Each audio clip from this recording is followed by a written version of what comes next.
All right. So are you ready to dive into something really unique today? Always. It's A Course in Miracles. Yeah. And you might be thinking like, oh, another self-help book. Right. But hold on, because the backstory on this one, I mean, it's anything but typical. Okay. Just imagine like two Columbia University psychology professors, Okay. not exactly known for being, spiritual gurus. And suddenly they're claiming that a mysterious voice dictated an entire book to them. Really? It's kind of wild, right? Wow. Yeah, and it's true. It's true. And what's so fascinating about it is, I mean, this text completely flips the script, on how we usually think about spiritual wisdom. Totally. Like we're talking about Helen Schuckman, Okay. who's a self-proclaimed atheist, Right. and William Thetford, who, he seemed more focused on worldly success Yeah. than like divine inspiration, Not exactly the folks you'd picture channeling a spiritual masterpiece. Yeah, not at all. And, it really makes you wonder, what was it about this particular experience, that pushed past their skepticism? Exactly. I mean, Helen described being able to like start and stop this voice. Really? Yeah. Making notes and picking up later as if it were a conversation. Wow. Yeah, So it's not like this overwhelming, kind of like channeling, experience. Really? It was like she was able to be like, hold on, I need to, take a break. Right. Yeah. It's almost as if someone hit like pause on a recording. Right. And she was taking dictation. Yeah. Well, then that's where Bill comes in, right? Yeah. Exactly. Exactly. Yeah. Every day. Wow. For 7 years, he meticulously typed up her notes. Wow. I mean, this wasn't some casual project. It was a daily commitment. Yeah. And what's even more, intriguing about all of this is that their relationship was actually quite difficult. Oh, really? At times. So they're not like, best buddies skipping through, fields of flowers together. No, they had a very contentious relationship. Interesting. So despite their differences and the sheer commitment, like this undertaking required, Right. they kept showing up day after day. They did. They transcribed this course. I mean, it tells you something about the power this material seemed to hold over them. Yes. Even if they couldn't fully grasp it at the time. Yeah. Okay, so we've got like these two unlikely collaborators, right? Right. A mysterious voice. Yes. 7 years of like dedicated work. Right. What comes out of it? Yeah. What emerges from this? What is A Course in Miracles? Yes. And what does it offer, to somebody like you listening, seeking spiritual guidance? Yeah. I mean, think of A Course in Miracles as like a spiritual guidebook. Okay.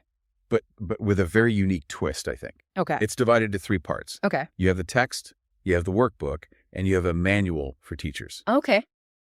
And don't let that, don't let that word teacher throw you off. Right. Because, you don't have to like, go get a teaching certificate Right. to get something out of this. Right.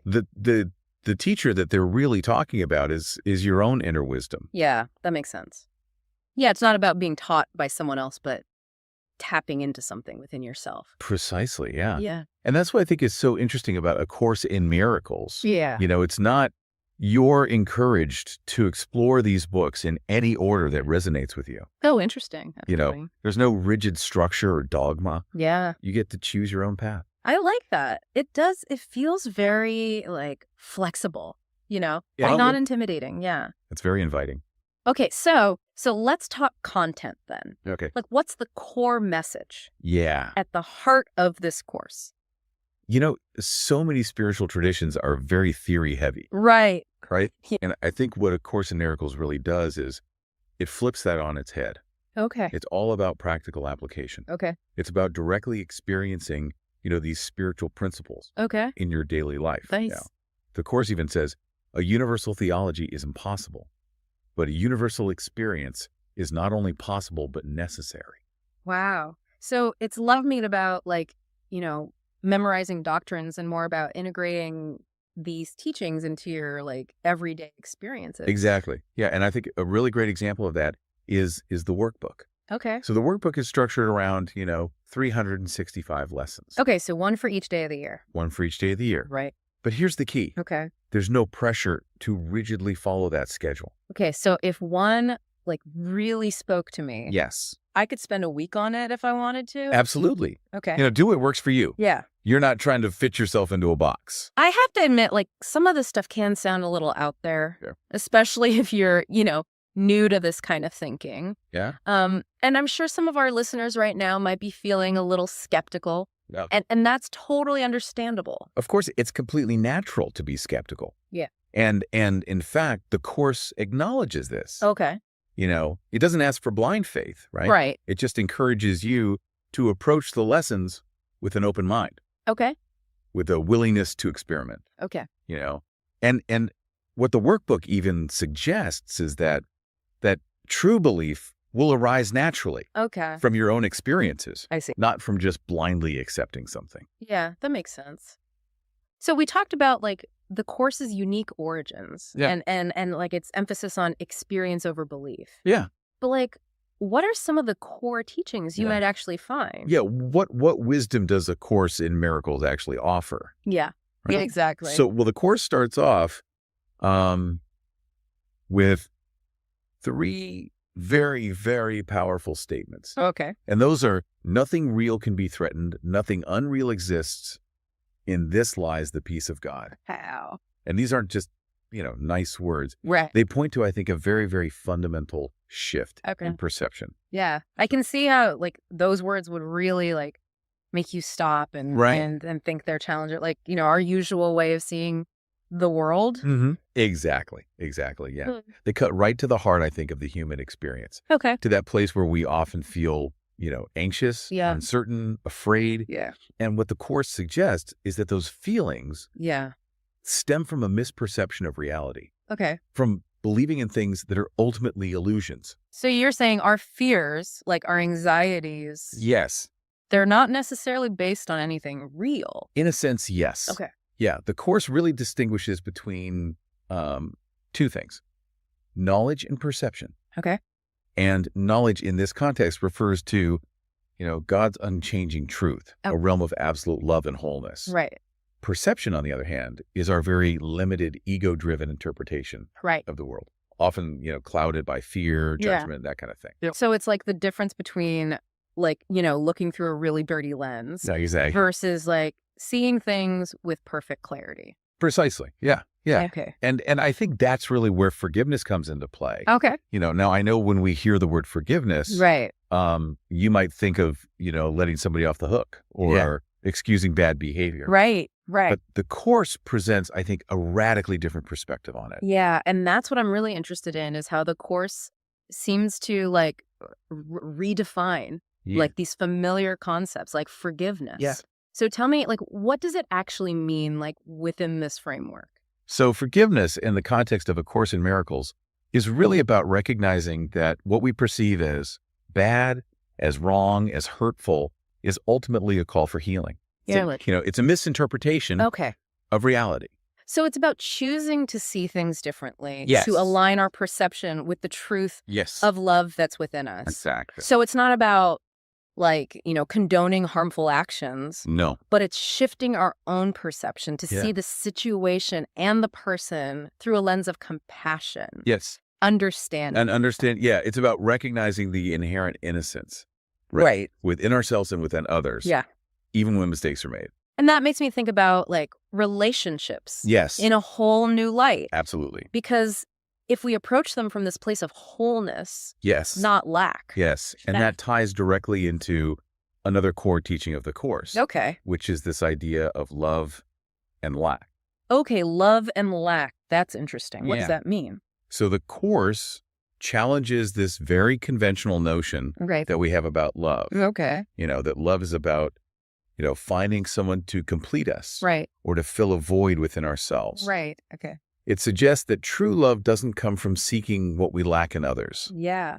but from recognizing the wholeness that already exists within us. So not needing someone else to make us happy Exactly. or feel complete, Exactly. We already are. but recognizing that we are already whole and complete ourselves. Yes. And recognizing that same wholeness in everyone and everything around us. Yeah, that's beautiful. We're not these separate, lacking individuals, but expressions of a single, unified source of love. Yeah.